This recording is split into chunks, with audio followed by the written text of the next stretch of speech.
नमस्कार, अरुणाचल समाचार में आपका स्वागत है। मैं हूं शोभा।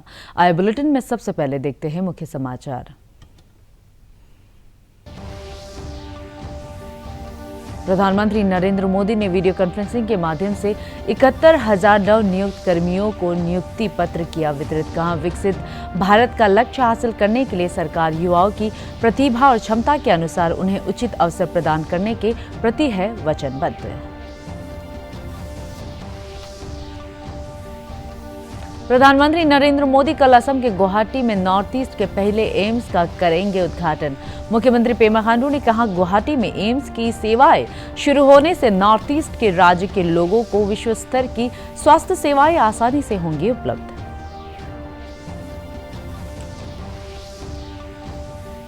केंद्रीय मंत्री किरण रिजिजू ने वेस्ट कामेंग जिले के एडीसी ऑफिस नाफरा में स्वच्छ भारत मिशन के तहत स्वच्छ भारत सीवेज व्हीकल का किया शुभारंभ। कहा, पीएम मोदी के नेतृत्व में स्वच्छ भारत मिशन सफलतापूर्वक चल रहा है और स्वच्छ वातावरण सुनिश्चित करने की दिशा में हुई है उल्लेखनीय प्रगति।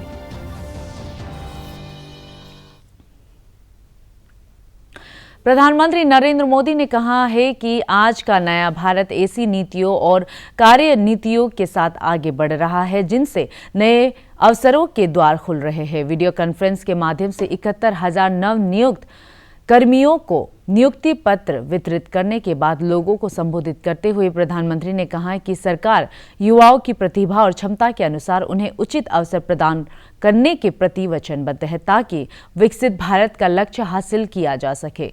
श्री मोदी ने कहा कि आत्मनिर्भर भारत अभियान की सोच और लक्ष्य स्वदेशी तथा वोकल फॉर लोकल से परे है और इस अभियान से गांवों और शहरों में समान रूप से रोजगार के अवसर पैदा हो रहे हैं। स्टार्टअप और भारतीय युवाओं के उत्साह का उदाहरण देते हुए प्रधानमंत्री ने कहा कि स्टार्टअप ने 40 लाख डायरेक्ट और इनडायरेक्ट रूप से रोजगार के अवसर पैदा किए हैं। उन्होंने ड्रोन और खेल जगत में रोजगार के नए आयामों की भी चर्चा की। नवनियुक्त कर्मी केंद्र सरकार के अंतर्गत रेल प्रबंधक, स्टेशन मास्टर, निरीक्षक, कांस्टेबल, आशुलिपि, डाक सहायक, आयकर निरीक्षक, सहायक प्रोफेसर, शिक्षक और नर्स सहित विभिन्न पदों पर कार्य करेंगे। के विभिन्न विभागों में सरकारी नौकरी मिली है। आप सभी युवाओं को, आपके परिवारजनों को बहुत बहुत बधाई। आपके उज्जवल भविष्य के लिए अनेक अनेक शुभकामनाएं। साथियों, विकसित भारत की संकल्प से सिद्धि के लिए हमारी सरकार युवाओं की प्रतिभा और ऊर्जा को सही अवसर देने के लिए प्रतिबद्ध है। पिछले 8-9 वर्षों में कैपिटल एक्सपेंडिचर में 4 गुना बढ़ोतरी हुई है। इससे रोजगार के नए अवसर और लोगों की आय दोनों में वृद्धि हुई है। मैं आपको भारतीय रेलवे का उदाहरण देता हूं। 2014 से पहले 7 दशकों में 20,000 किलोमीटर के आसपास रेलवे लाइनों का इलेक्ट्रिफिकेशन हुआ था। पिछले 9 वर्षों में हमने करीब करीब 40,000 किलोमीटर रेल लाइनों का इलेक्ट्रिफिकेशन पूरा किया है। आज देश भर में नए स्टेडियम तैयार हो रहे हैं, नई एकेडमी तैयार हो रही है। इनमें कोच, टेक्नीशियन, सपोर्ट स्टाफ की जरूरत पड़ रही है। देश में स्पोर्ट्स का बजट 2 गुना होने से भी युवाओं के लिए नए मौके बन रहे हैं।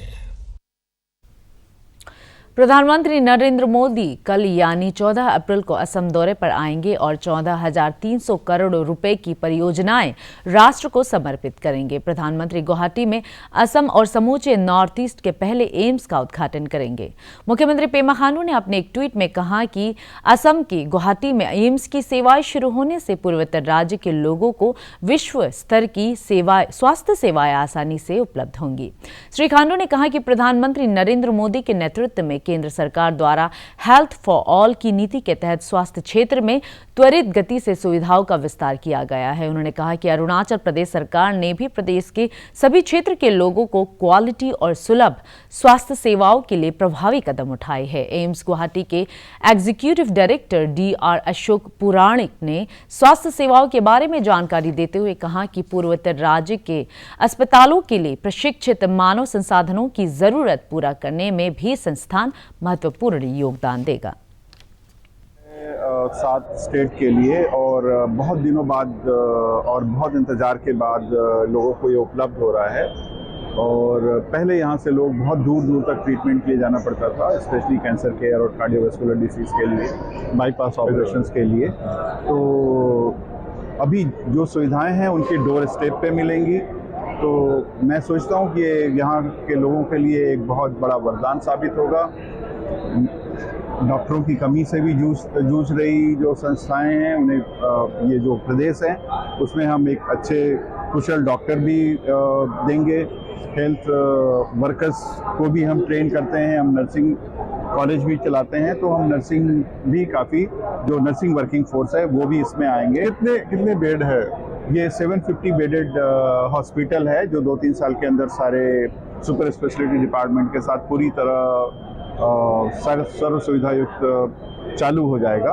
कितना स्पेशलिटी है यहाँ पे? इसमें हमारे पास टोटल अभी 29 स्पेशलिटी के डॉक्टर्स हैं और नए बहुत सारी सुपर स्पेशलिटी डेवलप हो रही हैं, जैसे ट्रॉमा है, ट्रॉमा सर्जरी है, इमरजेंसी मेडिसिन है। तो ये सब हम एड करते जाएंगे और 3-4 सालों में हम सारी super speciality, cardiothoracic surgery, neurology, neuro surgery, euro surgery, renal transplantation, gastroenterology services, special stroke services, ये सारी चीज़ें हम मुहैया कर पाएंगे। एम्स गुवाहाटी में नर्सिंग कॉलेज भी है, तो इसके मतलब एम्स में एक्सपोजर अच्छा मिलता है नर्सिंग के लिए, मतलब हर पढ़ाई के लिए हॉस्पिटल में भी जब काम करना होगा और पढ़ाई के उसमें भी, तो फिर यहाँ पे इतनी अपॉर्चुनिटीज़ मिलेंगी नर्सिंग स्टूडेंट्स को, तो उनके लिए बहुत अच्छा रहेगा। और स्पेशली जो हमारे PM श्री नरेंद्र मोदी ने यहाँ पे काम करवाया है और यहाँ पे नर्सिंग कॉलेज एम्स गुवाहाटी खुलवाया है, उसके लिए उनको थैंक यू। जैसा साल बर साल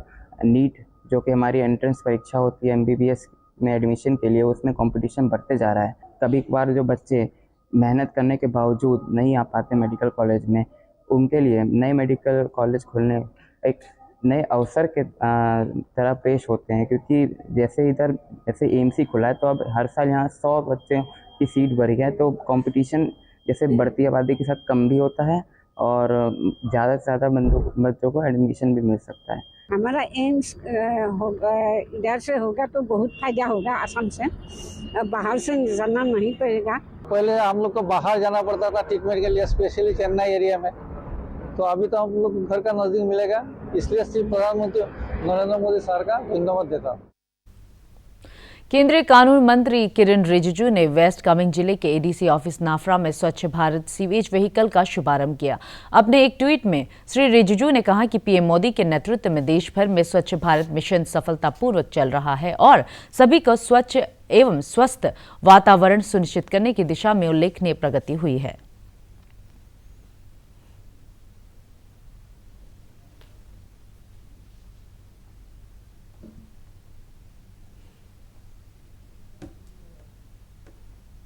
मुख्यमंत्री पेमा खांडू ने कहा है कि राज्य सरकार सुशासन को प्राथमिकता देते हुए नीति निर्माण में कम्युनिटी पार्टिसिपेशन पर जोर दे रही है। ईटानगर में Arunachal Pradesh indigenous tribes forum और राज्य के विभिन्न सामुदायिक संगठनों द्वारा आयोजित पहली परिचर्चा बैठक को संबोधित करते हुए मुख्यमंत्री ने कहा कि राज्य सरकार पिछले 7 वर्षों से प्रदेश के समग्र विकास के लिए नियमित रूप से सीबीओ के साथ विभिन्न मुद्दों पर चर्चा करती है और राज्य बजट को तैयार करने में भी उनकी राय ली गई। इस बैठक में उप मुख्यमंत्री चाउना मैन सहित राज्य के कई मंत्री, विधायक, लोक सभा सांसद तापिर गाव, राज्यसभा सांसद नाबम रेबिया, मुख्य सचिव धर्मेंद्र और कई वरिष्ठ अधिकारी भी मौजूद थे। इस बैठक में डिस्ट्रिक्ट वाइज शिक्षा और स्वास्थ्य क्षेत्र में सुविधाओं और उपलब्धियों की जानकारी दी गई। इस अवसर पर सामाजिक संगठनों और सरकार के विभिन्न विभागों द्वारा मादक पदार्थों की तस्करी और युवाओं में बढ़ती नशे की लत की समस्या पर नियंत्रण के लिए उठाए जा रहे कदमों पर भी चर्चा की गई। राज्य में कानून और व्यवस्था को बनाए रखने के लिए सरकार की ओर से किए जा रहे उपायों की जानकारी के साथ ही सामाजिक संगठनों से सहयोग की अपील की गई। उप मुख्यमंत्री चाउना मैन ने गुवाहाटी में प्रधानमंत्री नरेंद्र मोदी की मौजूदगी में बिहू को Guinness book of world records में शामिल कराने के लिए 11,000 प्रतिभागियों द्वारा अब तक के सबसे बड़े बिहू नृत्य के प्रदर्शन को स्थानीय कला और संस्कृति के संरक्षण की दिशा में महत्वपूर्ण कदम बताया है। उन्होंने असम के लोगों को बिहू की शुभकामनाएं देते हुए Guinness book of world record में शामिल कराने के सरकार के अभियान की सफलता की कामना की।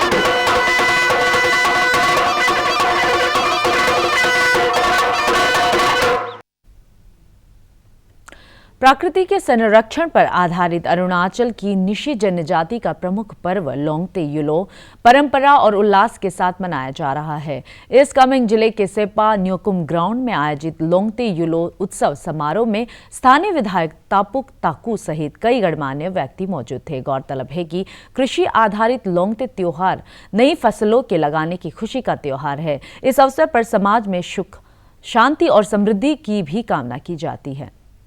जितना निशी समुदाय को मैं ये ब्लेसिंग करना चाहूँगा कि इस फेस्टिवल में खास करके अभी अप्रैल से लेके आपका अगस्त तक ये हम सब अच्छा से रहना है और कोई भी जो मनुष्य जो है शिकार में जाके जो जंगल जानवर को किलिंग नहीं करना है और ट्रैप नहीं करना है, क्योंकि अभी उनके लिए हम खास करके ये फेस्टिवल जो है हम मान रहे हैं कि उनको भी जीने देना है। केंद्रीय गृह मंत्री अमित शाह ने देश के पहले गांव अरुणाचल प्रदेश के किबिथु के प्राकृतिक सौंदर्य का विजुअल शेयर करते हुए देश विदेश के लोगों से इस क्षेत्र का भ्रमण करने की अपील की है।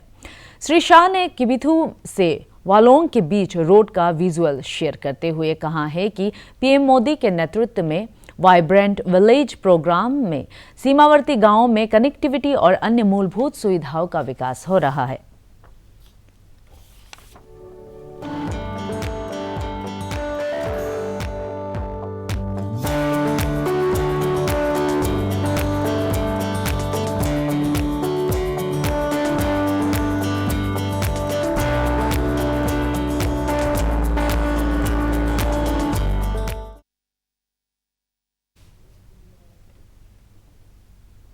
प्रधानमंत्री नरेंद्र मोदी डीडी न्यूज पर हर महीने के आखिरी रविवार को मन की बात कार्यक्रम के जरिए करोड़ों लोगों से सीधे जुड़ते हैं। 3 अक्टूबर 2014 को पहली बार पीएम मोदी ने जनता से मन की बात साझा की थी।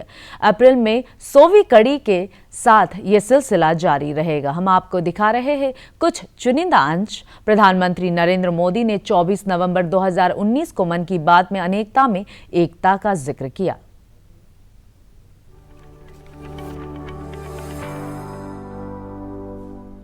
मेरे प्यारे देशवासियों, हमारी सभ्यता, संस्कृति और भाषाएं पूरे विश्व को विविधता में एकता का संदेश देती है। 130 करोड़ भारतीयों का यह वो देश है जहां कहा जाता था कि कोस कोस पर पानी बदले और 4 कोस पर वाणी। हमारी भारत भूमि पर सैकड़ों भाषाएं सदियों से पुष्पित पल्लवित होती रही है। हालांकि हमें इस बात की भी चिंता होती है कि कई भाषाएं और बोलियां खत्म तो नहीं हो जाएगी।